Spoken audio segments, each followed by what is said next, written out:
உத்தரப்பிரதேச மாநிலம் ஆக்ராவில் பிறந்த நாள் கொண்டாட்டத்திற்கு அழைக்கப்பட்ட மருமகனுக்கு மதுவில் விஷம் கலந்து கொடுத்து கொலை செய்த அதிர்ச்சி சம்பவம் வெளிச்சத்திற்கு வந்துள்ளது.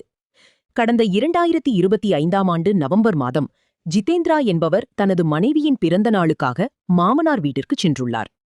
அங்கு நடந்த பார்ட்டியில் ஜிதேந்திராவிற்கு மது வழங்கப்பட்டுள்ளது.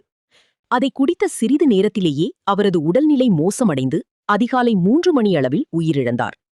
ஆரம்பத்தில் இது மர்ம மரணமாக கருதப்பட்ட நிலையில் பிரேத பரிசோதனையில் சரியான காரணம் தெரியாததால் உடலின் பாகங்கள் தடயவியல் ஆய்வுக்கு அனுப்பப்பட்டன. 4 மாதங்களுக்கு பிறகு வெளியான அந்த அறிக்கையில் ஜிதேந்திராவின் உடலில் சல்பாஸ் எனும் கொடிய விஷம் இருந்தது உறுதி செய்யப்பட்டது.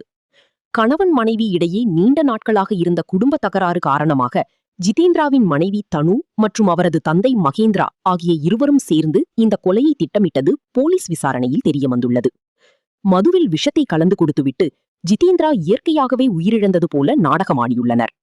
தற்போது தடயவியல் ஆதாரங்களின் அடிப்படையில் மாமனார் மகேந்திராவை கைது செய்த போலீசார் அவர் தனது குற்றத்தை ஒப்புக்கொண்டதாக தெரிவித்துள்ளனர்.